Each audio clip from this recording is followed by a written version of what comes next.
Good evening. Thank you so much for joining us. My name is Ellen Truskowski, and I am the Director of Student Assignment. And joining me today is... My name is Mandy Leathers, and I am an instructional staff developer for district application programs. We are very excited to have you here tonight, and the whole purpose is trying to make sure that you are comfortable with the acceptance period, which will be opening on this Wednesday. So tonight, Mandy and I are going to kind of go over some of the details, a little bit about proximities, a little bit about priorities, and then walk you through a test site. You won't be able to see everything, but you'll be able to see the majority of what you need to do. So at least when it comes time on Wednesday, you'll be good to go. At the end or during the whole time, please just put your comments in the chat and we will get to them. Someone will read them out to us and we will address them as they come in. And any that we may not get to, we will answer tonight after this session. So thanks so much. I'm going to turn over to Mandy to get us started on the information. All right, thanks so much. Here we go. So the first thing to be prepared for the acceptance period is to have your login information ready. So you will want to make sure that you have your username.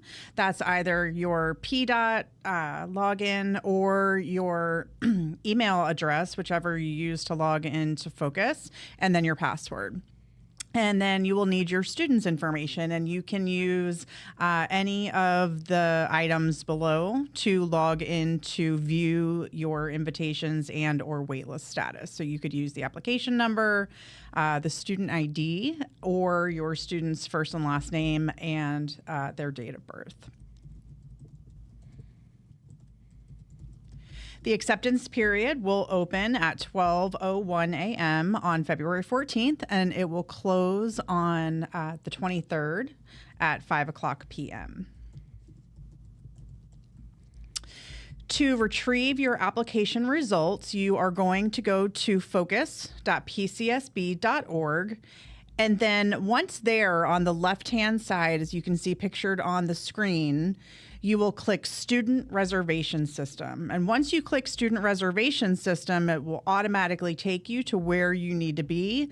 And when I turn this back over to Ellen in just a little bit, she will show you what it looks like once you're inside that Student Reservation System through the test site. A few things to know about the results screen. You're going to see a few things. So on the left-hand side, you're going to see the program names that you selected to apply to. So instead of just the generic like you see here on my screen, you will see the actual schools and names of the programs. The second column will have the coordinator's name and contact information. And then you'll see some options over here to your right-hand side. So if you are invited, you're going to see a box with a red check mark. You're going to see a temporary waitlist number. Temporary is a key word there. It's subject to change. And then there's also a column if your student has been found ineligible, either academically for the program or in terms of behavior. And then you're going to see an accept column. So that column is going to provide you with boxes next to the programs that you have received invitations for, and it will only allow you to select one. So if you are invited to multiple programs, you will see options to accept any of those programs that you received an invitation to, but it's only going to allow you to accept one.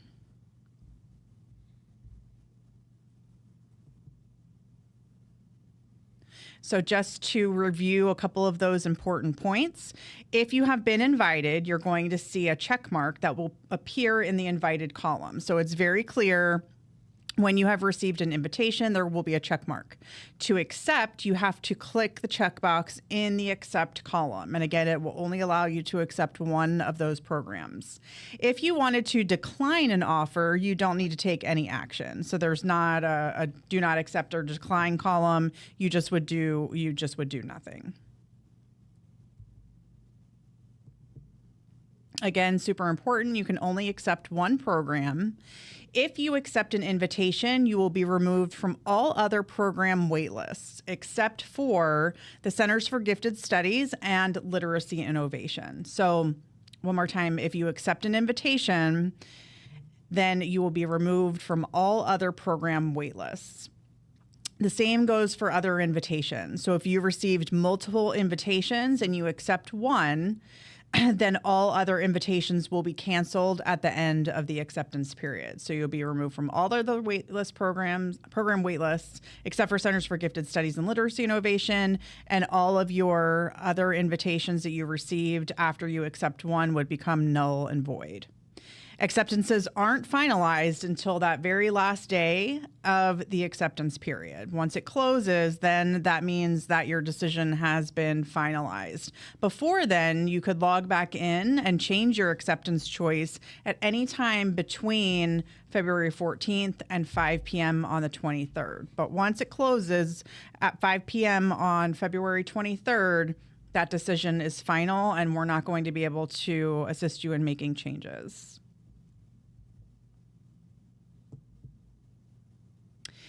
If you are found eligible for the program and all seats were filled before your student's randomized number was reached, a number will appear in the wait list column.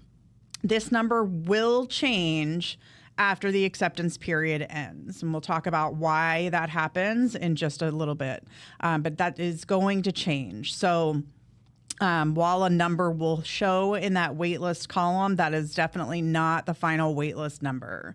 It's going to change based on the number of people who accepted a seat during that time, and then any verified newly invited sibling priorities, which we'll review after the test site demonstration.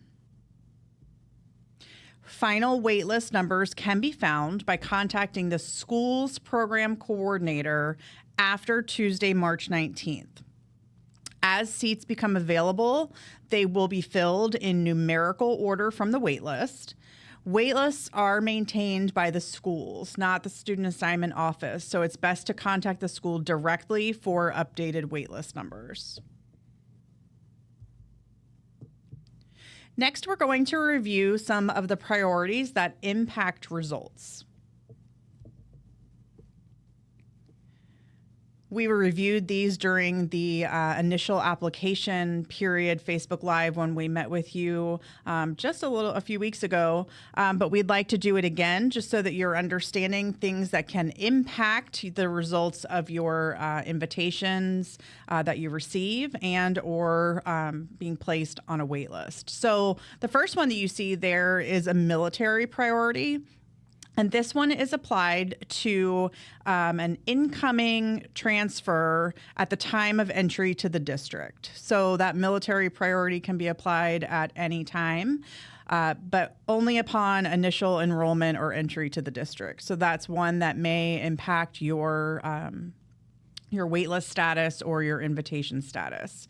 Another priority there is program continuation, another word for feeder pattern. So some programs continue from elementary school to middle, and then from middle to high, only fundamental programs have that program continuation from middle to secondary. So that's another thing that could impact your placement on the wait list and or your invitations. Sibling priority can be claimed for two reasons, and we'll look at that in just a moment. And then professional courtesy, which means the child has a parent that works full-time at the school with the program, and then followed by proximity priority.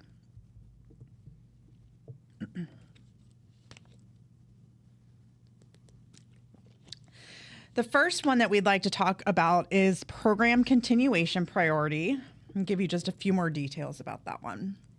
So students attending certain schools or programs are given priority to attend a related program at the next level. So there would be like a STEM to STEM or an arts to arts or an IB to an IB, a fundamental to a fundamental. But to qualify for that feeder pattern, a student must have successfully completed the appropriate feeder elementary school application program and then applied and made the receiving program their first ranked choice. So remember, priorities only apply to the program choice that you ranked number one on your application.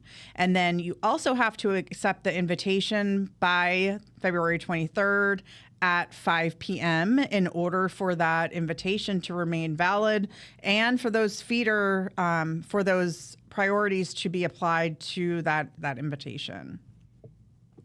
The next one is sibling priority. Let's first start with the definition of a sibling. So according to school board policy, siblings are defined as brothers, sisters, stepbrothers, stepsisters, or other children with common legal guardianship who live in the same household. In the case of shared custody, that address used to determine whether that priority can be claimed is the address designated for school assignment purposes.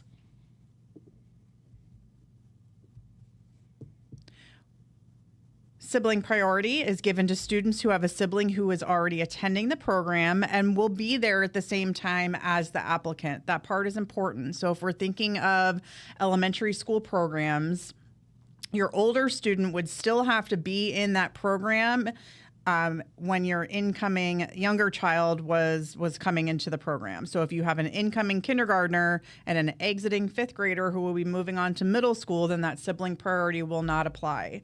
If your older student is in fourth grade and will still be there in fifth grade as your incoming kindergartner will be attending this coming fall, then that sibling priority would be a valid claim and would be applied.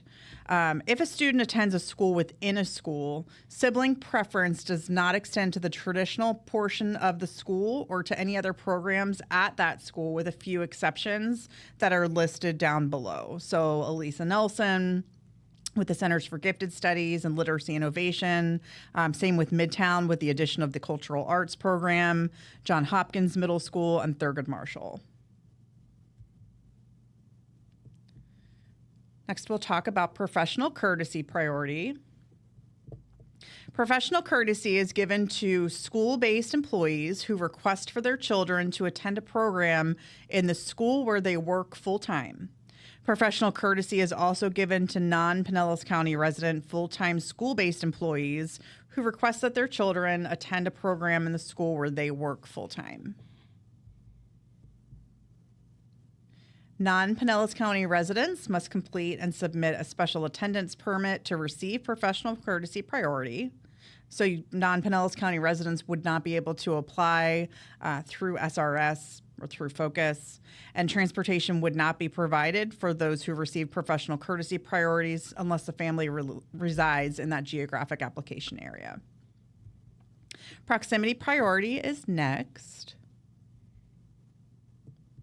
Proximity priority is applied to the remaining available seats for kindergarten, 6th, and 9th grade applicants after feeder, sibling, and professional courtesy priorities have been applied. Proximity means the distance a student lives from the school computed to, using the Manhattan distance formula, to the nearest hundredth of a mile. This is the same measurement system that's used by the Pinellas County Tax Appraiser's Property Atlas, the same resource that 911 uses for latitude and longitude values for each residential address in Pinellas County.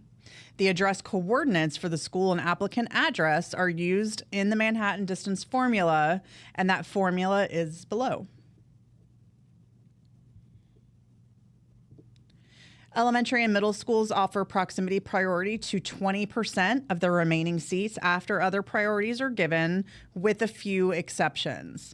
The following programs and schools offer 50% of the remaining seats to those who, for those applications for which proximity would be applied. So Eastlake Middle School, Mangrove Bay Middle School, Midtown Academy, and Tarpon Springs Fundamental. High school programs offer proximity priority to 25% of remaining seats after all other priorities are given. Let's look at an example. Let's say there are 100 available seats at a middle school that has 20% proximity priority. So we start with 100 seats. Let's say 25 of those seats go to feeder pattern priorities. Let's say that 7 go to sibling priorities and 3 go to staff priorities. That means there are 65 remaining seats after those 3 priorities have been applied. 20% of the remaining 65 go to the smallest Manhattan distance formula values, and in this example, that would be 13 seats. The next 52 seats go to randomly selected names from the computerized randomizer. Next, we are going to move to an acceptance period walkthrough with Ellen. Okay, thank you so much. So when you first start, you're going to go to the Focus website. So you're going to use your Focus login, your parent login, to go to the website, which is focus.pcsb.org.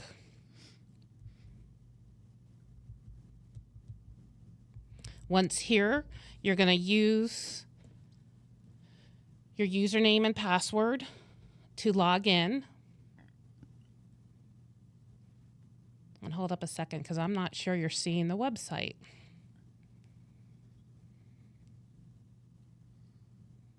Oh, there we go. So you're going to go ahead and sign in as a parent. Depending on if you have students already enrolled, this screen is going to look a little bit different because I don't have any students attached to me, which would be anyone who is new to the county or new to the system. If you have a kindergarten student who was never in one of our VPK or pre-K programs, this is what it would look like. If you have students, you're going to have your school's website information or your school's focus in the center, and you're going to see pictures of your students, and there's going to be more stuff below this, but you're looking for that student reservation system link. That is going to take you to the student reservation system, and that is what we're going to use to see or review your results. Because it is not live until Wednesday, we're going to take you to a test site. So you're going to see some notice and some dates that are a little bit wrong, but I want you to at least see what it looks like. So we're going to go to the test site. We're going to sign in as a parent. You're going to get a screen. And like I said, this is disabled for the test site, but it's going to give you the same screen that we just saw.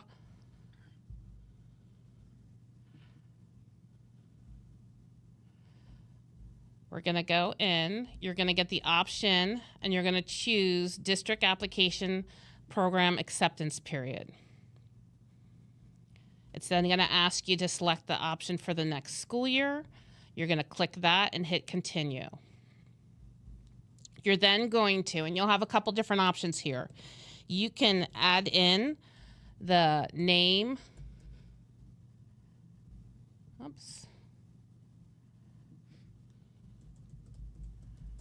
Date of birth. If you have a student ID, you could do the student ID.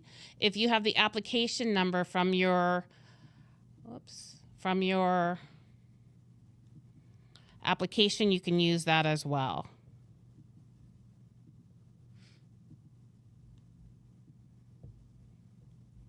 Once you enter the information, you're going to click Continue.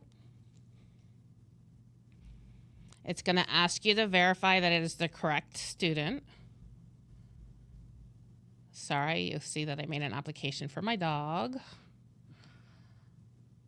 And then you're going to get the results.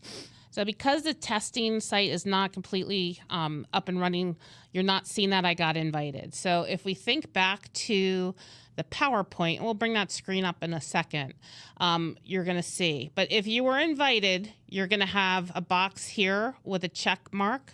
You're going to have an accept next to it, or you would see a wait list number. But this is where you would get to, if you got invited and you wanted to accept, you would click in that column.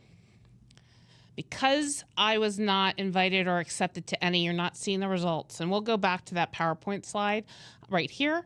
So if this was the case and that was a screenshot, you would see where you were invited. So in this case, it was programs 1 and 5 invited. Number 3 was ineligible, and this could be for a couple different reasons. It could be that you're already in the program and didn't need to apply. It could be that you are in the process of a gifted screening. It could also be that you're applying for the Center for Literacy Innovation and you haven't screened yet. Or it might be that you had, as Mandy mentioned earlier, 10 or more referrals in 2023 and or assessor. So there's a couple different reasons. But if you were invited and you want to accept, you're just going to click that column in the accept one. So once you do that, I'm going to show you back on the website. You would hit continue, and then you're going to have an option. If you are eligible for arterial transportation, so if I accepted a program and that program provides arterial transportation, you're going to have an option to select if you want arterial transportation. So rather than just schedule a bus route, they're asking for your information. And you'll have a drop down where you can choose, do you only want it in the morning? Do you want it in the afternoon? Or do you want it in both the morning and the afternoon? So if you live 2 or more miles from that program, and it is a program that does provide transportation, this will allow you to put in a request for a bus stop to be able to be set for you. You would do your results, you would hit submit. Because this is a test site, we may or may not get the window we need. You would see your results. You can print it out, or you can put an email in there and it's going to send you a confirmation of any decision you may have made or any results you may have made. I'm going to turn it back over to Mandy so we can kind of go over 1 or 2 more things, and then we're going to open it up to questions. All right, so we're going to move to what to know about newly invited sibling priorities and ineligibility appeals week. So as we've both mentioned, there are multiple reasons why you might see that red X in the ineligible column. If it is because your student has been found ineligible because they didn't meet entrance criteria for secondary, high school, IB, or ACE, or another program that has entrance criteria, or the student has 10 or more referrals in 2023 and or assessor, they may have been marked ineligible in that column with that red X. Students already in a program may be marked ineligible as they already have a seat and you didn't need to reapply. Once a student is in a program and has accepted a seat, they are in that program until the highest grade level that the program offers. And then if you have questions about either one of those things, if you see that red X in the ineligible column, you can contact the DAP program coordinator directly. That's listed on that table that you'll see next to the program for more specific information. And before we, sorry, I didn't mean to jump in and cut you off. I apologize. I just wanted to explain, because one thing that we get questioned a lot about is what is assessor? And so it stands for School Environment Safety Incident Reporting. There is a list of more severe type of behavioral incidents that the state requires us to report on and submit numbers to. So some of it is like aggregated battery, threat, and intimidation. So assessor is just those ones that we have to report to the state. So School Environment Safety Incident Reporting. All right, let's move on to newly invited sibling priority. So these 2 things happen at the same time. So if we're appealing for an ineligibility or we're claiming newly invited sibling priority, that will happen at the same time. I'm going to post those dates at the end.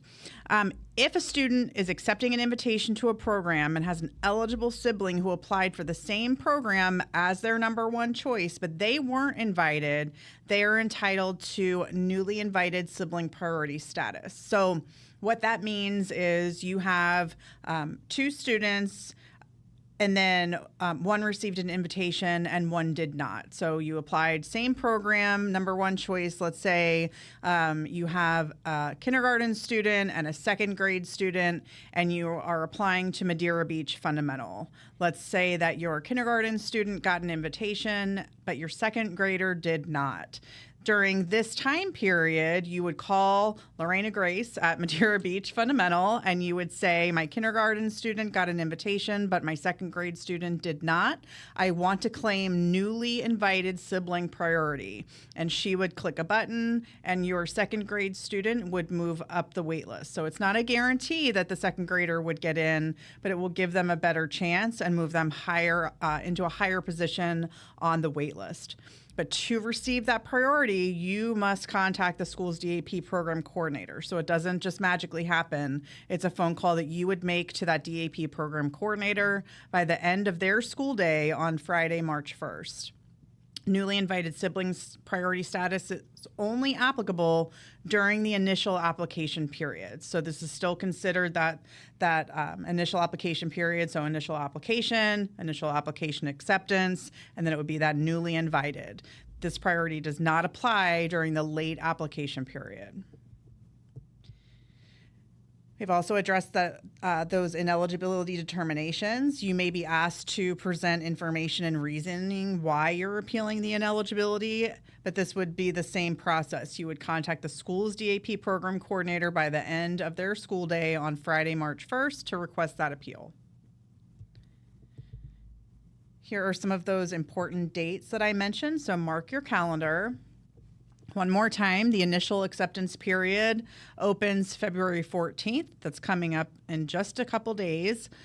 February 14th, and then closes at 5 p.m. on February 23rd. Newly invited sibling request and appeals week, which we just talked about, opens February 26th, so the following week, and runs through the end of the school day on March 1st. It's the end of the school day because you need to contact that school's program coordinator. So you'll want to pay attention to when you're able to, what time the school closes so that you make sure that you get that call in and you don't get stuck in a situation that we don't want. Waitlist numbers are available beginning or after March 19th, and to get the most accurate waitlist number, you would contact that school directly. Late application period also opens on March 19th. And I'm going to jump in because we were informed today, and it's something that you will need to know. This Friday, there is a Focus update or upgrading. So with that, Focus is not going to be available for part of the day, possibly the full day, depending on how long the upgrade takes. So if you're trying to sign in on Friday and aren't able to see the Focus sign-in sheet, it's just because they are upgrading it. And if you were able to see the Focus Facebook Live last week, you got to see one of the reasons why it's being upgraded. So the communication features and some of the other pieces to make it a little bit easier and open up that two-way communication. So it will be down at that point. We're also going to take you to the website real quick because there are a couple other important dates throughout the acceptance period. And you can find the DAP period assistance for families. We will be out during some evenings as well as during the day, trying to give some flexible options to be able to give some personalized assistance. So on the website, it'll say acceptance period assistance for families. We will be there every night from the 14th all the way to the 23rd. You're always welcome to come to the student assignment office located at the administrative building. We are open for business from 8 a.m. to 4:30 p.m. And on the night of the 23rd, we do stay late because we will be there to address anyone who either emails or phone calls and leaves a voicemail before that 5 p.m. deadline. So we're able to assist them that day. So there won't be any kind of, I tried to reach out before the deadline ended. Our office will be there to man the whole time for that. So at this point, we are going to open it up for questions. Okay, our first question asks, do you have to get certain grades to be accepted to a program?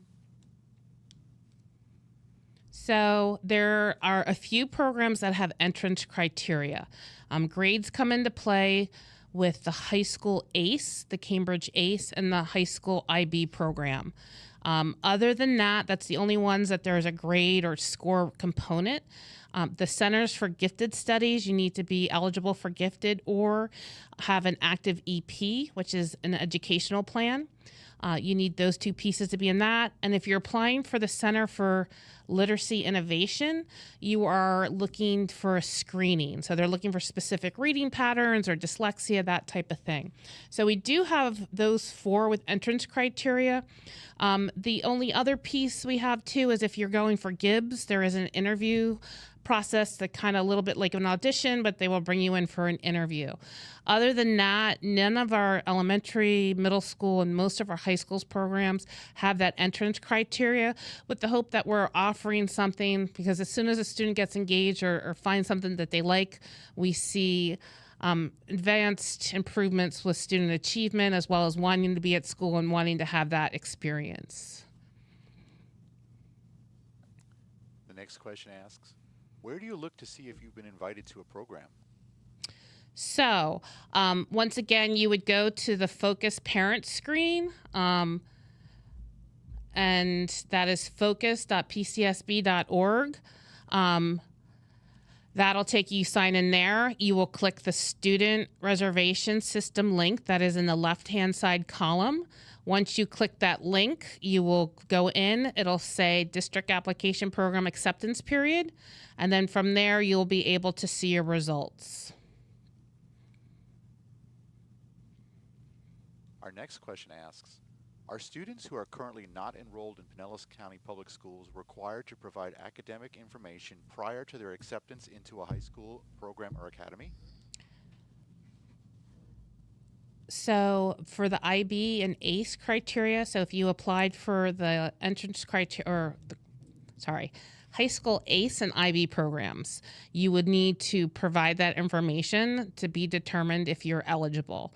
So if you applied for one of those 6 programs and you did not provide that information, when you go in to see your results, you're going to see that it's going to say ineligible. As soon as you bring that information to the school, they would change that from ineligible to eligible if you meet that criteria. As far as any of the other programs, if you're coming from private or you've never been in a school and you've assigned part of the required documentations when you go to enroll, so let's say you got offered, you accepted, and now you're going to the school to enroll, you will need to bring that information, the latest report card. If you're homeschooled, you'll need a portfolio of work, as well as the other required documentations that can be found on the website. You will need to provide that at the time of enrollment. If a student is accepted to a magnet program, will that impact their AVID acceptance? So AVID and Magnet are unrelated. AVID is an elective course that's offered in our secondary programs as well as many of our elementary schools, but it's a specific course and not a program-specific elective. How many students can each program take? It varies, yeah. We have some schools that are limited by the size of the school, where there may only be Tarpon Springs Fundamental averages 2 classes per grade level. We do have 2 grades at that school that have 3 classes that kind of loop up, but they are limited by their size. And we have other programs that take over 400 students, like Osceola Fundamental. So it really depends on quite a few different factors, including how many classrooms the school holds, if it's a program within a school. So if there's a traditional side of the school, as well as having the magnet program there. So depending on the factor, we could have anywhere from 36 students up to 400 something per grade level. Are there typically more seats for incoming kindergartners, 6th graders, or high school freshmen? Yes. Those grade levels have the highest likelihood of receiving an offer. So if you think of some of the more popular programs, and sometimes we'll hear, I apply every year and I never get a seat. Well, it's because there were no more seats to offer because those students have stayed in that program. So if you think of like a Madeira Beach, we have our incoming kindergarten class, and then that class size number doesn't change from kindergarten to 1st grade to 2nd grade to 3rd grade. It gets a little bit bigger in 4th grade because by law we're allowed to have a higher teacher to student ratio. But if that incoming kindergarten class remains the same from kindergarten through 3rd grade, then there are no more seats to offer. Someone would have to move or decide to go somewhere else for there to be a seat. We're not adding seats at those grade levels. So yes, the answer to the question is that the highest likelihood is that entry grade level. Is it possible to do 2 different programs at 2 different schools? No. So you can only accept one program. There is the possibility with Hollins and Tarpon Springs that you can be in that program and take the ACE courses. So you end up getting your ACE certification or diploma as well as one of the other programs. Those 2 schools, if they're able to make the programming work, you can do their ACE program and one of the other programs, but you would only be able to accept one. So you would accept the one, and then that's something you would work out with their assistant principal who's in charge of the curriculum. And either Lisa Lennox or Miss Metcalf down in Hollins will work with you to see if it's possible to do the scheduling where you're getting both the ACE coursework as well as one of their other programs. Is it possible that you won't get accepted to any school? Yes. It is, depending on what you choose, how many people are applying. Yes. Do middle school programs look at your FAST test score? No, there are no entrance criteria for any of our middle school programs. Are all CSER treated the same? What if there was no discipline associated with it because it was unfounded but still reported? Could you repeat that question one more time? Yes. Are all CSER treated the same? What if there was no discipline associated with it because it was unfounded but still reported? So all of those assessors are reviewed by the area superintendents as a group. And not all of the time is that student found ineligible. So they do take those things into consideration. And then there's always the option to directly appeal to the school. So if you were to log in during the acceptance period and you notice that your student was found ineligible due to one of those disciplinary reasons, then you would just contact the school and you could, they may ask you for some documentation, some evidence, to state your case, and they would consider that as well.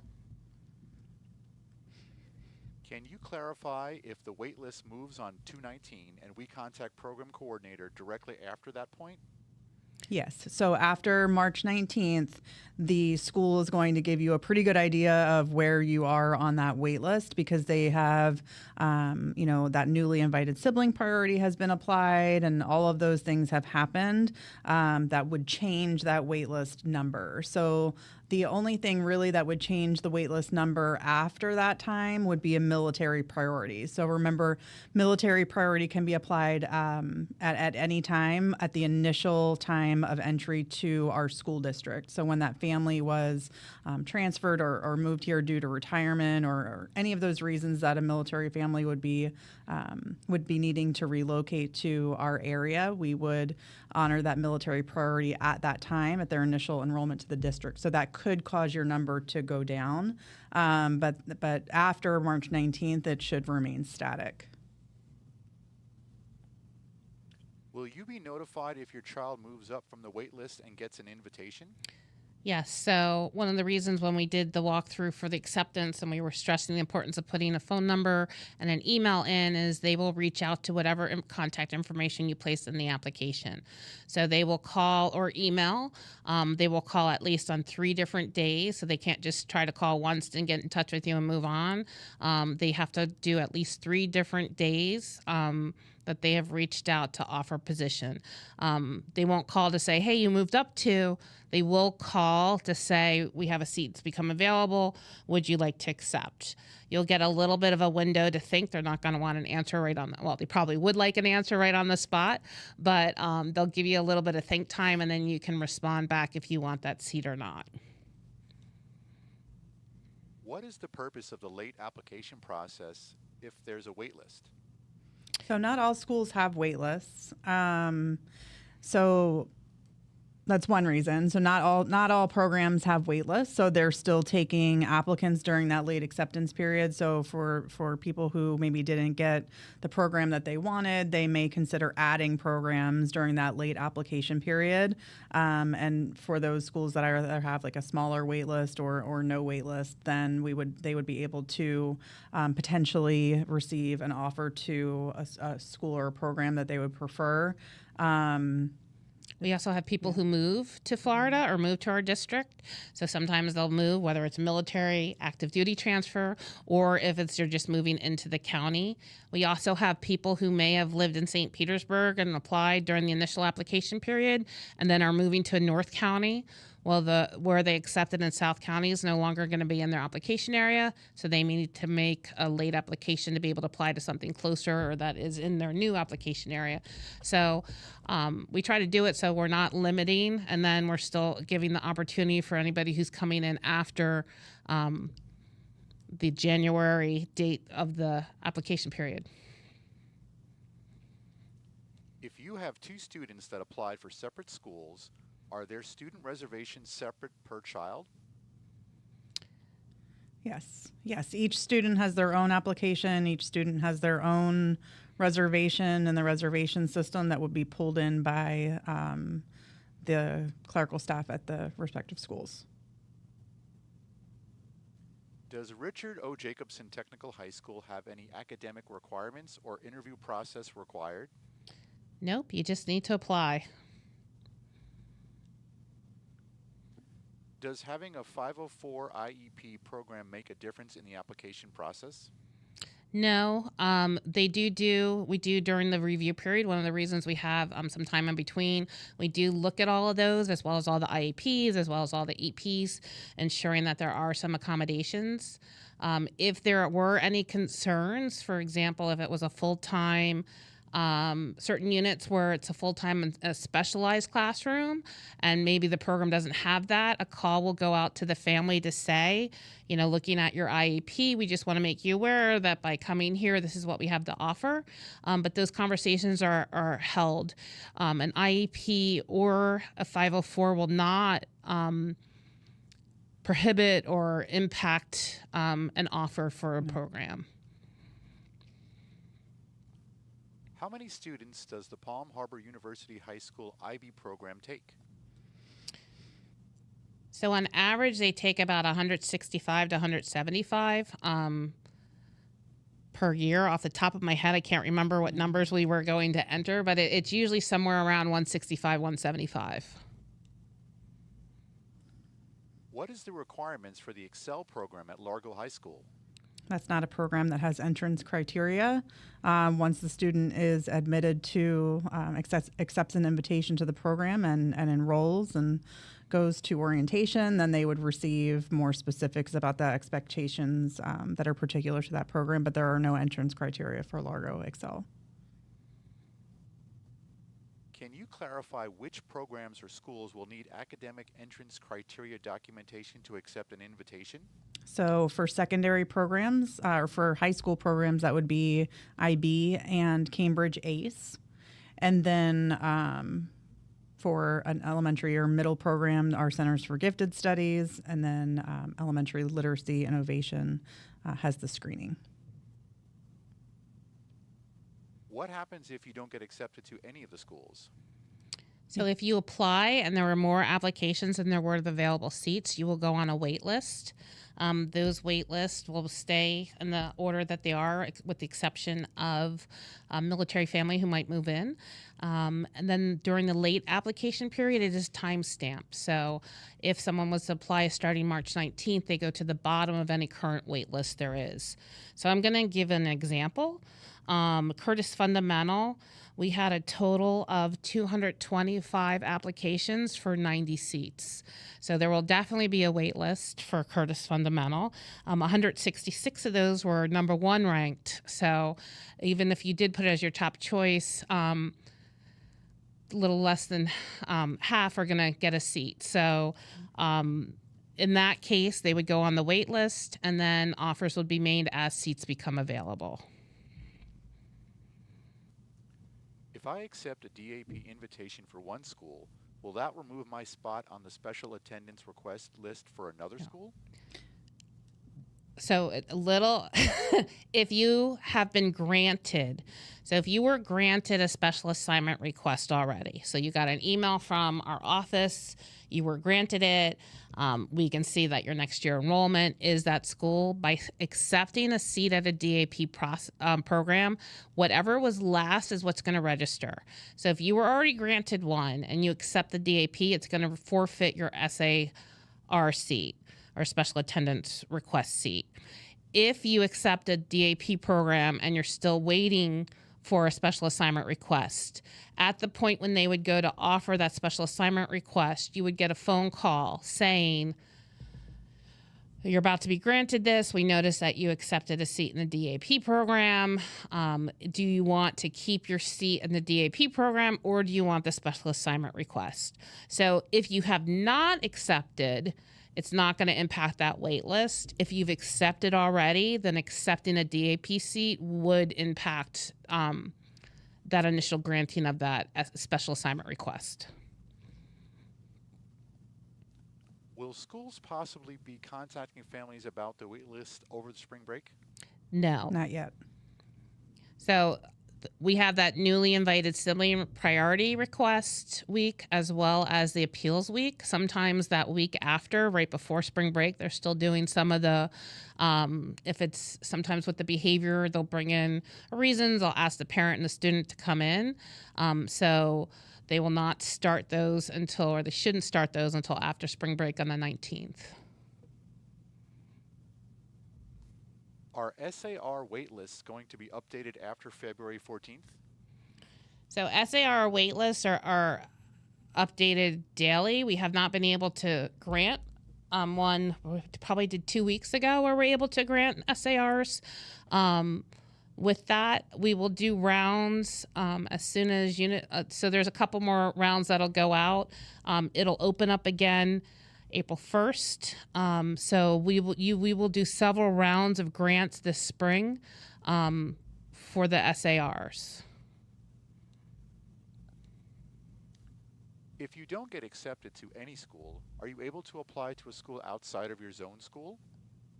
Yeah, so that will not, and I apologize for the acronyms because if you're new, you're probably like, what are all these ABC soup?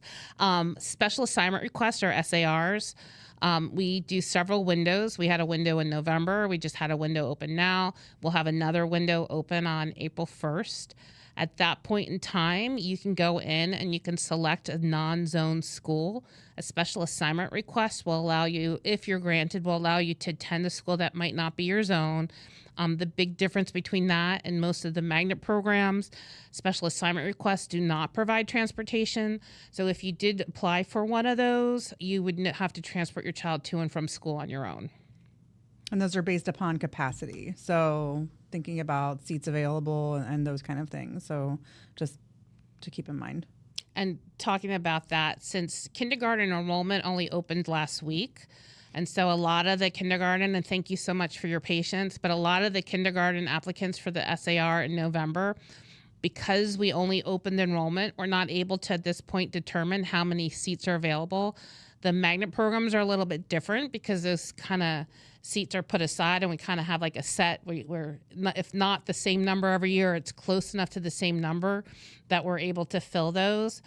As far as enrollment, we just need to get enough people enrolling in to be able to try to determine how many extra seats there will be. And those extra seats are what we grant through that special assignment request. Can you request a specific arterial busing due to taking the child to work with you and going to school from there? No, the arterial busing only. Arterial bus stops are determined by transportation. They are based off of the residential address that you have.